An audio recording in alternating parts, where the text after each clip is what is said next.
Welcome. Thanks for joining us. That was the Larry McDonough Quartet playing Glorious Step, Scott LaFaro composition. This is the book launch for What Falls Away Is Always, Poems and Conversations, and I'm so glad that you could be here.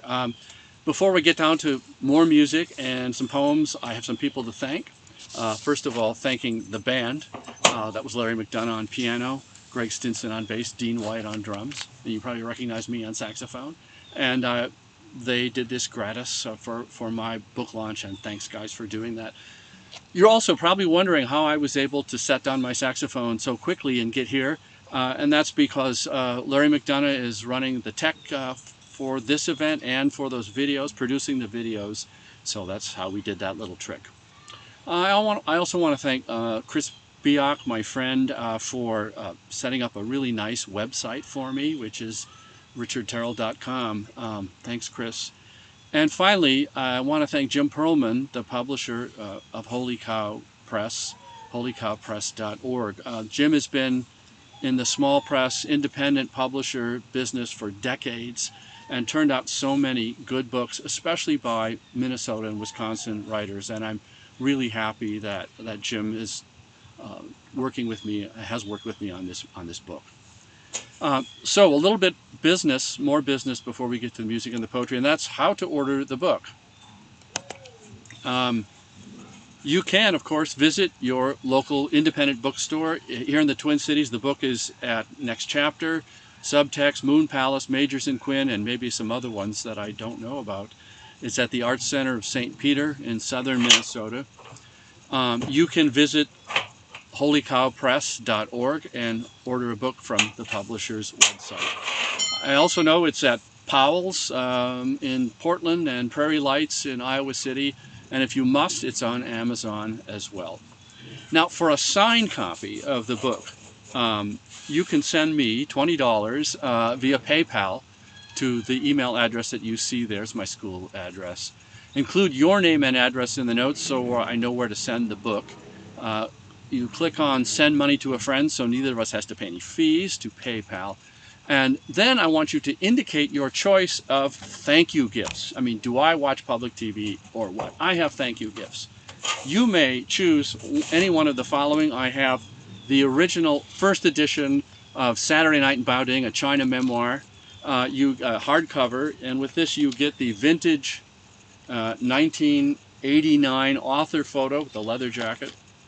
Or, going back even a bit farther, the 1980 Death of the Tenor Sax chapbook.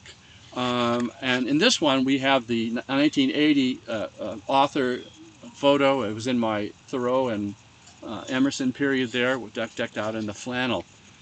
Death of the Tenor Sax. Or, if you like the music, this CD, Steve Hirsch, Black Ice, featuring Larry McDonough on piano, and I was on sax, a session we did 15 years ago or so, a lot of jazz standards, and that was a lot of fun. So, 3 books, get all 3 thank you gifts. I know some of you, maybe a lot of you, have ordered the book already, so, you know, if you're interested in one of these, next time I see you, I'll float you one if you've already bought the book, and thanks for doing that. Okay. So much for the business. Let's get back to some music and poetry. This is the poem Miles Davis Plays Stella by Starlight, and the tune is, of course, Stella by Starlight.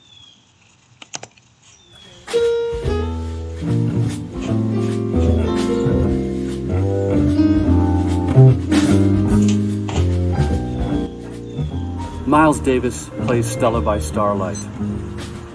And why not, I say, on a rainy afternoon like this, cold in the basement, too warm upstairs, when his high notes cut like rays through cloud shine, his mute another reason not to say anything. You know this tune, you poetic jazzer wannabes, you late middle-aged guys queuing up Coltrane, coming in for his chorus on vinyl. Mid-era Coltrane, with his runs to the plaintive high wail, his ghost notes incarnate, a fifth lower than the melody's trail. It's been 60 years since that studio date, and Stella still swings easy like premium gas or next Sunday with the top down. May we all articulate such grace in our fondest wish, our most desperate crying jag held inside, as we practice to be older women and men. Bowed bass and the piano rubato take us to the end. For this is good vinyl, darker, bolder even than the dark modes to come for Miles and his brethren an album or two hence. May we open our senses, heads unbowed. May we drop the needle on 1958 one more time. We were all alive then, weren't we?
The Larry McDonough Quartet playing Stella by Starlight.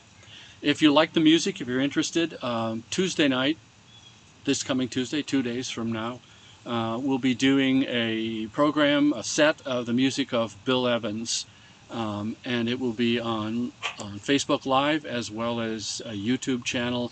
You can go to Larry McDonough Jazz and find that concert that we're going to be doing on Tuesday.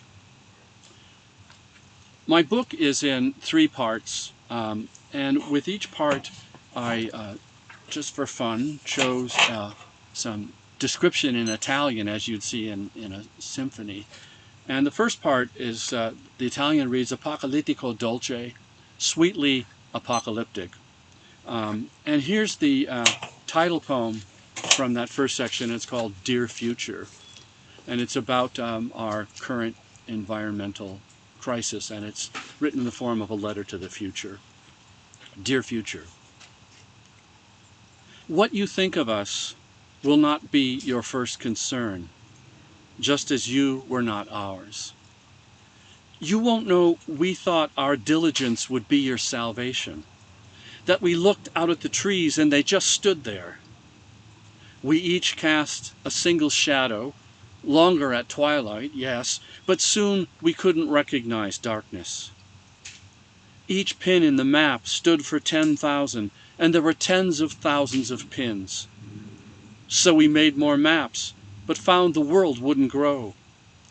Future, we knew so much for sure, there wasn't room for it all. Each mind was like a garage so stuffed with belongings that cars had to park on the streets.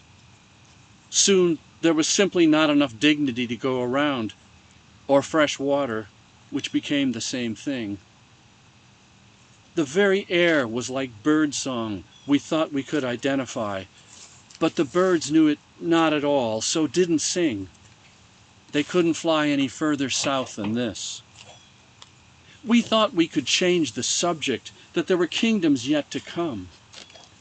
We held truth to be self-evident, but it proved to be disguised, difficult to tease out from our habits and necessities, which became an embarrassment of exceptions. The moon itself could be populated, couldn't it? The stars bore out our cold abstractions. Down the pipe always another pagan invention, each meadow a place on which nothing was built yet. People grew sadder for what seemed like a long time, and then they got mad. Future, perhaps you know. They had come to believe in pure mind until matter put a cruel end to that short semester. They never thought that if the wolves roamed too close to the door, their houses had been built too close to the forest. Future, you became our article of faith, a proper name, legally changed to rhyme with ours. If tomorrow, as I write, is the beginning of you, the atoms of the days and years between us may change slowly enough, like failing light, that you will even think you remember gardens.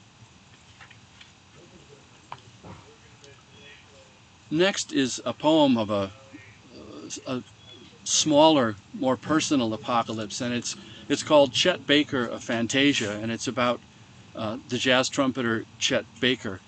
He came on the scene in the 1950s, and he was a great musician his whole career. He played and sang in a very soft, romantic way that was made a splash and was quite popular in its day in the 50s. What's more, he looked like James Dean. I mean, he was gorgeous. He had matinee idol looks. And I think this story is true. He was about to be cast as the lead in the film Young Man with a Horn, but then he got busted for dope, and that was the end of that. And his drug problems followed him the rest of his life. He went to Italy and played and lived in Europe. He was in some films in Italy in small cameo roles playing his trumpet, always with a beautiful woman with their head in his lap. But his life was a long downward spiral. So the poem is in 4 parts, and we'll hear 3 pieces of music. I'll tell you about the 4 parts first. The first one is when Chet is in Italy and gets busted again for drugs. The second poem is a persona poem, which means that it's not me speaking, but it's from the point of view of a young musician who happens to meet Chet on the street somewhere. In the third poem, Chet is speaking, Chet Baker speaks, and you need to know that he was pretty much of a womanizer his whole life. And then the 4th part follows. So the music we'll hear is The Thrill Is Gone, There'll Never Be Another You, and then My Funny Valentine, all Chet Baker's signature tunes. This is Chet Baker of Fantasia.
Chet Baker, A Fantasia.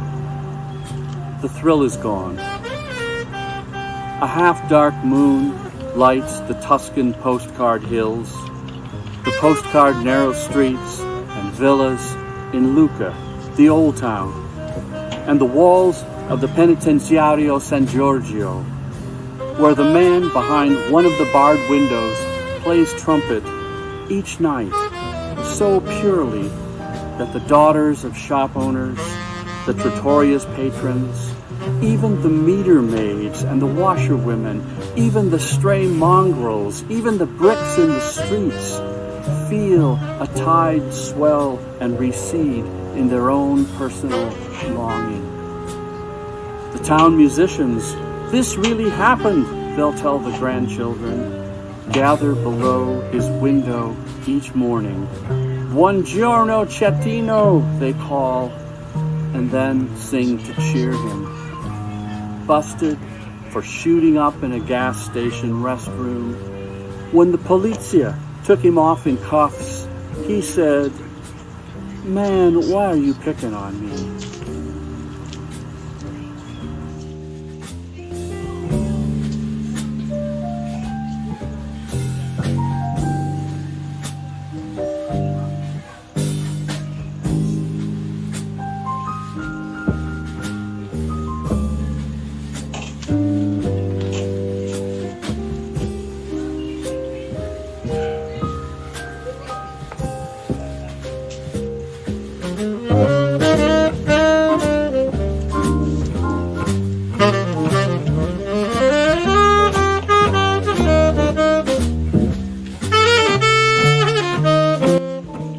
My Funny Valentine.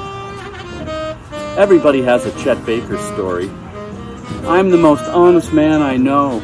And back in '58, when I used to play the horn and dream, I met him once outside a club, the movie star of trumpet. His clothes didn't fit, and one shock of hair fell across his forehead. I introduced myself, said I played too, and he said, "Can you loan me $5, man?" That night, I took the woman who would become my wife to hear him, a first date. When he played, he was beautiful. I could hear. But when he sang, I saw her eyes soften as if everything I wanted were just a lyric in an old song. "What are you thinking now?" I asked her. "Why do you want to know?" she asked back. And being who I was then, and an honest man besides, I didn't ask again.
There will never be another you. Okay, you won't be the last girl I fall for. I mean, guys write new tunes, don't they? Different heads and keep the same changes, different words, but the meaning is timeless. That's love, I guess. Alfa Romeo changes their design every season, and that's why we buy new cars. Another fall, another spring, the song goes, but only you are you, aren't you? We don't say a thrill from one is the same as the thrill from all the others. heartless. Think of all those different leaves on all those different trees, all falling for you, I mean. I wouldn't lie to you any more than the next guy. There will never ever be, I mean, another you.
Look for the silver lining.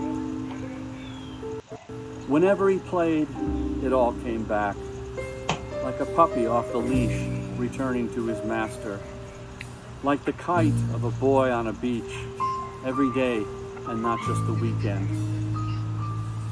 If he played the same interval, the same two notes, they never sounded the same twice.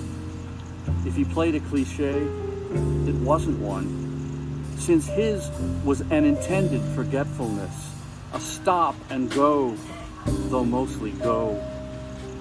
He engendered illicit sympathy and too much moonlight. He liked to float around in it. It was easy for him, I mean everything, so he didn't think how anything was going to end, and so it usually didn't. He said, "You want me to tell you the truth, which only creates pain. Things like that don't just happen."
The second section of the book is lighter fare, and the Italian that I have here is Capriccio Vivace. So it's capricious, and you can maybe read it a little faster. But as with any good humor, I hope that it has a little bit of a serious subtext, at least at times. So I'll read a couple poems from this section. The first is, it's a formal poem, and the form is a double dactyl. And don't worry about the form. If you don't, you'll hear it. It's the rhyme and the characteristic rhythm. But this is a pterodactyl. Now you know about the dinosaur, the flying dinosaur, a pterodactyl, but this is the Terrill-dactyl. So double dactyl about a dinosaur. And it starts with a passage from a book called The Hot-Blooded Dinosaurs. And the passage is, "It is difficult to understand how pterodon stood on land. Probably it propped its body off the ground by resting on its knuckles. The pterodactyl. He flies over tar pits, Cretaceous oceans, and lands gracefully at the local saloon, where dinosaurs network and crocodiles congregate, pre-beings howl at what will be the moon. Batbird or dragon man, flying marsupial, swimmer in ancient seas, just plain nice guy?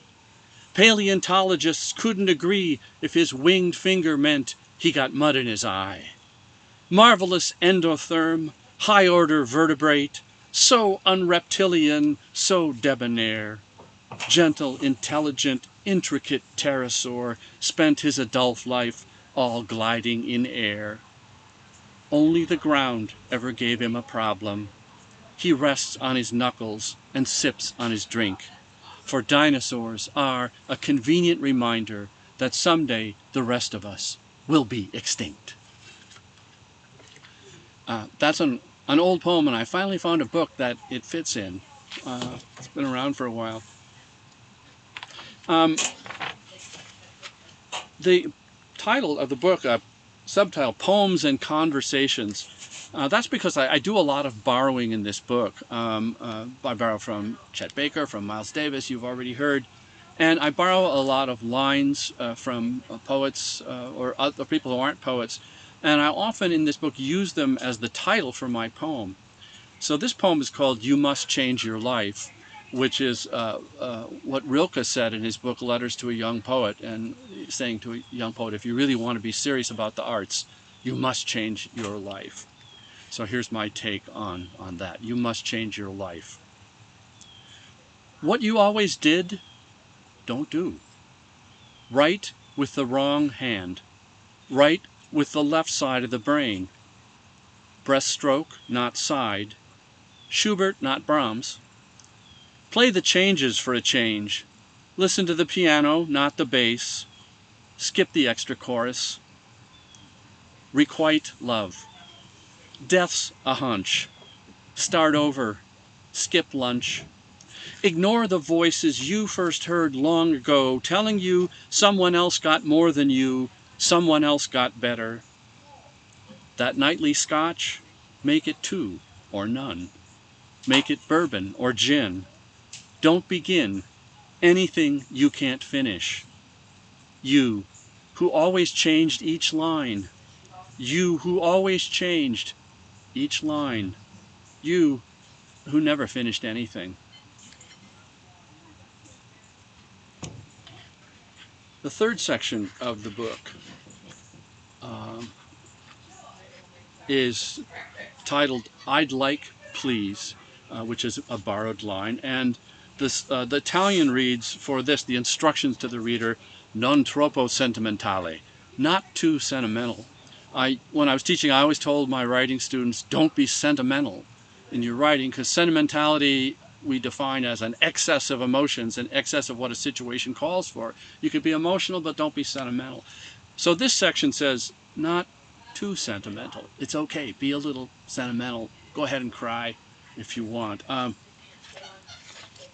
Here's the title poem of that section, and the line that I borrowed is from, and it's the title of my poem. It's from one of my teachers many years ago, the poet John Anderson. This is from a book called In Sepia, which I strongly recommend. And here's the line. It's absolutely gorgeous. I'd like, please, to leave on your sill just one cold flower whose beauty would leave you inconsolable all day. In hindsight, what you longed for seems part of some canon, items on a list everyone was supposed to have wanted. Or like a scene from a silent movie screened in a noisy bar, crowded with people younger than you, intent on something you don't remember the particulars of. It is as if that disease of longing was judged incurable by the medical panel at the Institute.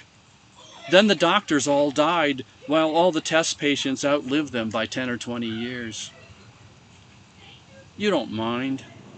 For gradually, at around 50 maybe, when your narcissistic worry about love morphed into a narcissistic awareness of death, there came the sense that something had already passed, without passing in sight, like a train, the sound of which on still nights conjures the whole of travel, the speed and freight danger along tracks, through the shoddy woods and through the bad parts of town, closed factories with shadowed window glass, a here and an elsewhere, and no matter which is which.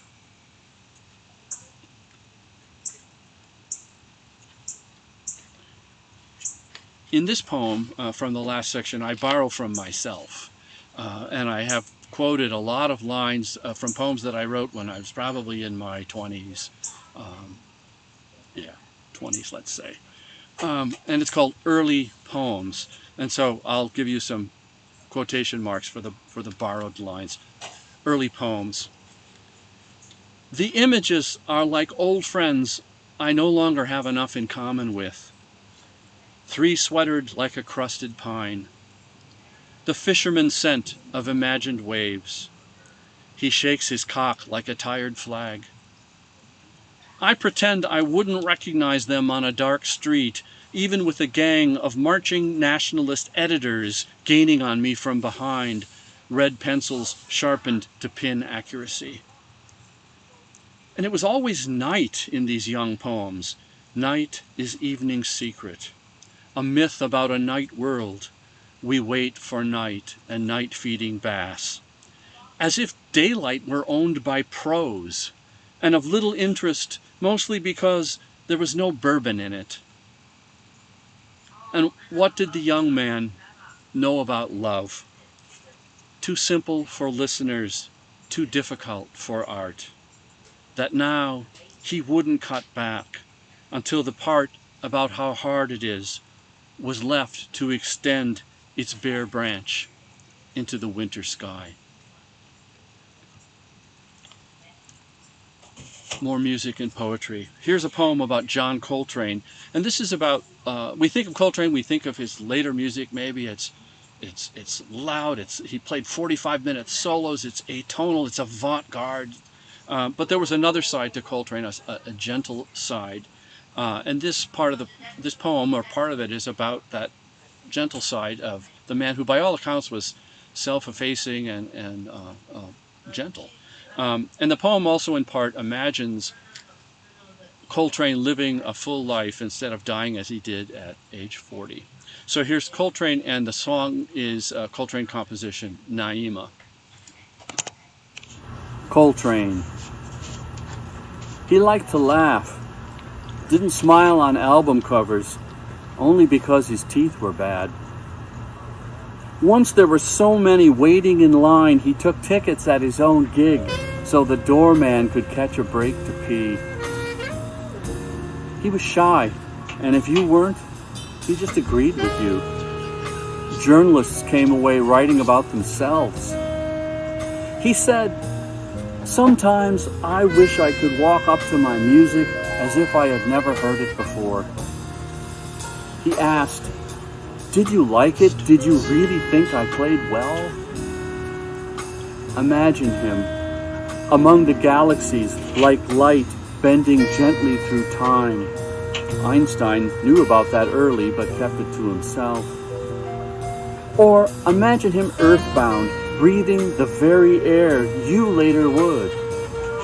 Then see him instead, almost 90, tending his garden, hoeing red potatoes, sweet as kept promises, dragging his rusted implements, lacquer worn away to essential beauty, gently over the loose soil, which is also sweet to the small animals living there and who can hear him hum in the chord's upper structure.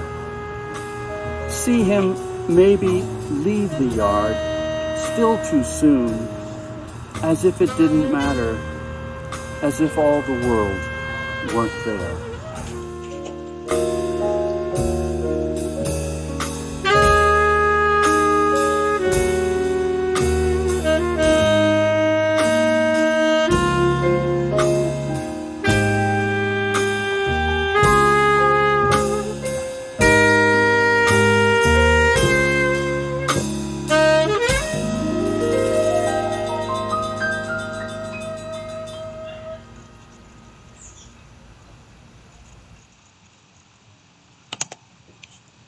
Naima by John Coltrane.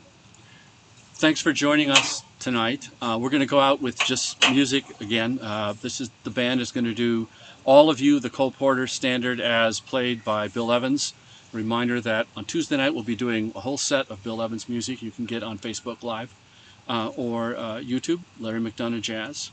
We're going to post the how to order page again in case you tuned in late or in case you've decided you just need a second or third copy to get those thank you gifts. I should have mentioned the thank you gifts are while they last. So, and there's a finite number of these in my basement. And finally, I was able to glance at a few of the comments, and great to hear from some people and some former students I haven't heard from in a long time. So when this all ends, when the fog lifts and the smoke clears, let's all get together for a pitcher of beer. I hope it's soon. In the meantime, be sure to vote.